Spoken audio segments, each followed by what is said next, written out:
So, fellow Earthlings. This is Earthling 6455463728. And I think that Bill Gates is being too positive about our prospects for climate change.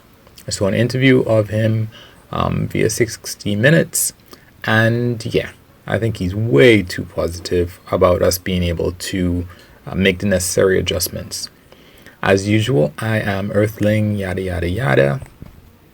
I have a couple degrees. I got a scholarship way back in the day to help with those. I am a computer programmer. I've done stuff for banks and governments and stuff like that. I can do merengue and salsa a little bit, and that's it for me.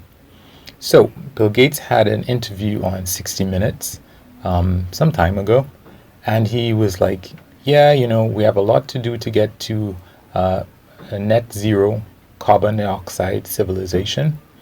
And he's like, it's going to be difficult, but we can do it. It's not impossible. And I would say that he is technically right. Technically speaking, it is 100% possible that we could accomplish this. Is it likely? Well, I think it's possible that an asteroid could just totally kill me right now. That's possible. I think it's possible that the coronavirus could mutate into something with a 50% fatality rate. I think a lot of things are possible, but is it likely? I don't think that it's likely because, as he himself says, this would be the toughest thing that humanity has ever done. Everything in life would have to change. And, people are not dropping in the streets from it. So nobody's afraid of it. And fear is one of the biggest motivators that we have as a tool. Fear has done so many different things. Fear and hate, they are big ones. That amygdala stuff, the stuff that the amygdala is good for. Basically, those are the real motivators.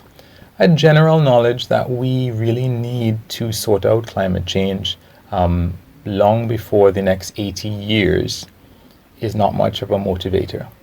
That is not going to light the fire under anybody's butt. And unfortunately, that's what's necessary to make the biggest changes that we have ever made as a civilization.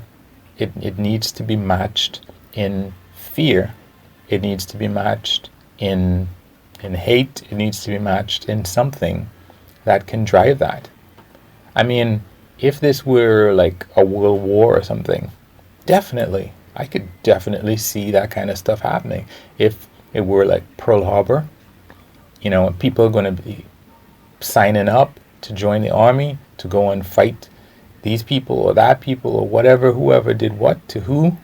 Yeah, that would totally be possible. But if you're just telling me that it's going to be hotter, really, really hotter, a lot hotter in some places, and it's going to be really, it's going to be a lack of water in some places, it's going to be generally unpleasant. What are you telling me? That I'm going into a sauna and I have to sell and change everything about my life in order to go into this very uncomfortable sauna? No. No, we're not going to do that. So to recap, it's a bit of a recap.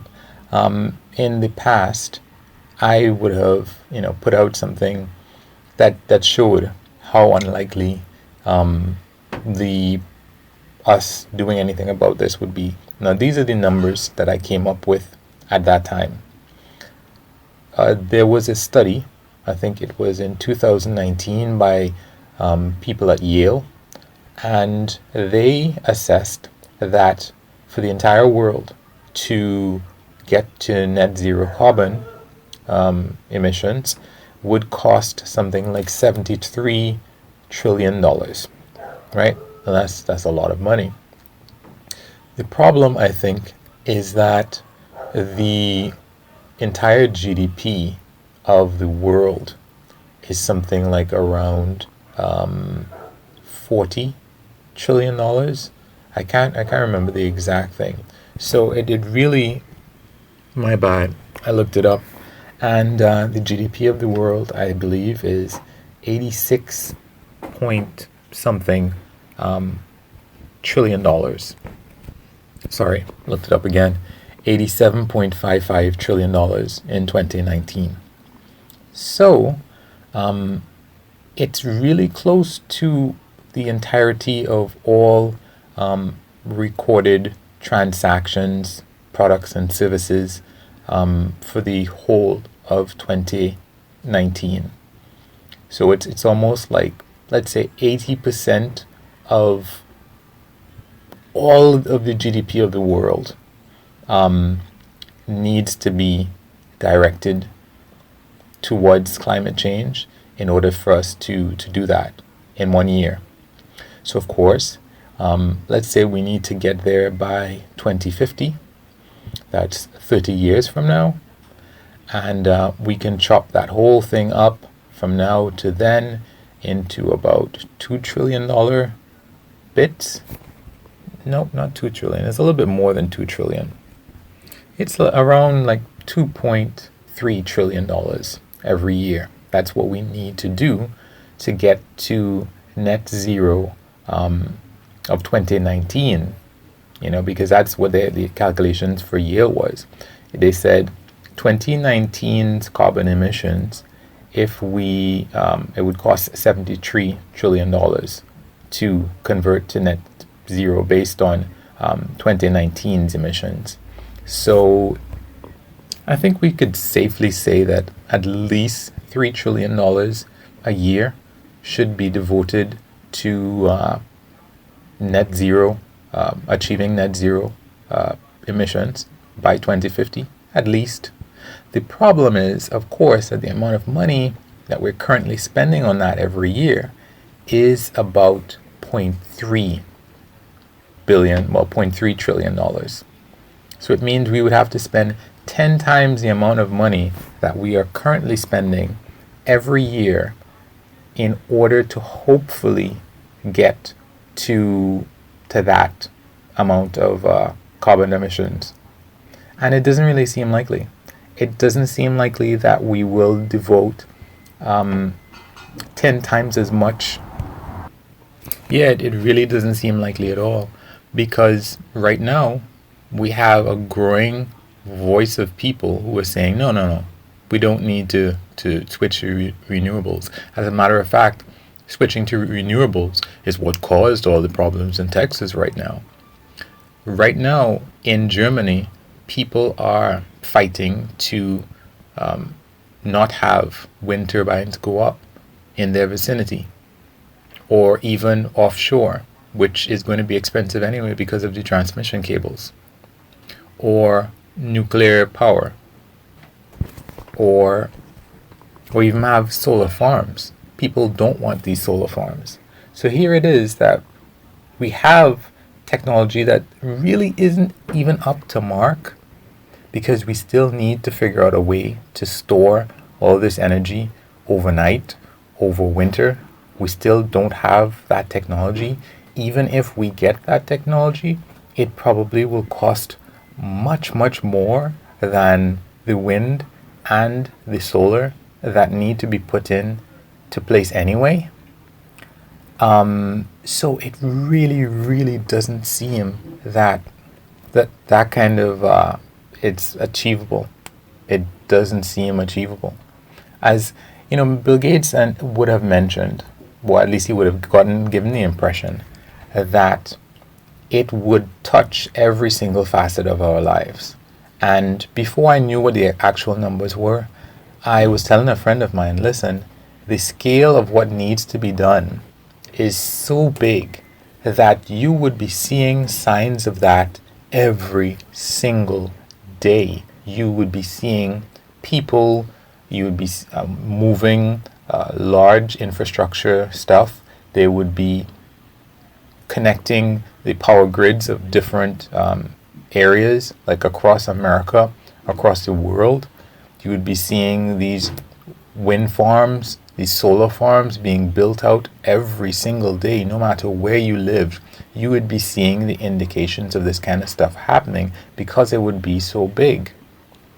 And now that I know the numbers and I know how unlikely that it is anyway, you know that whatever we're seeing, whatever we're hearing, the news stories that we hear, they're just not going to cut it. But the fact is that Bill Gates has to put on a it's possible face. It's kind of like Andrew Yang saying that, yeah, I think I can win. Come on, Andrew. We just had one mixed black president, and the population of Asian people in America is so small, especially if it's going to be like East Asian people. Do you think that people are not going to pick you above the Caucasian candidates? It's not likely to happen. But he had to put on the front that yeah, it's really possible. I could win this. I can do this. So I think that Bill Gates has to do that, because I think it was an experiment that they did where they were showing that they told people that they had a warrior gene, right? They told some people, hey, you have a warrior gene, and they told other people, you don't have this warrior gene. And they had already had them do a certain amount of exercise so they could test what their capacity was. And after having told the people, you have the warrior gene, you don't have the warrior gene, the people who were told that they don't have the warrior gene, their performance deteriorated. So you can't tell people, we're probably not going to do it, because their performance will deteriorate and they probably might end up doing nothing. So you actually have to say, be positive, even unrealistically positive. So yeah, that's to be expected. Anyway, short one today. That's my piece. Feel free to like, subscribe, any of those things, same way you like someone else to do if this were your piece. Have a good one. Peace.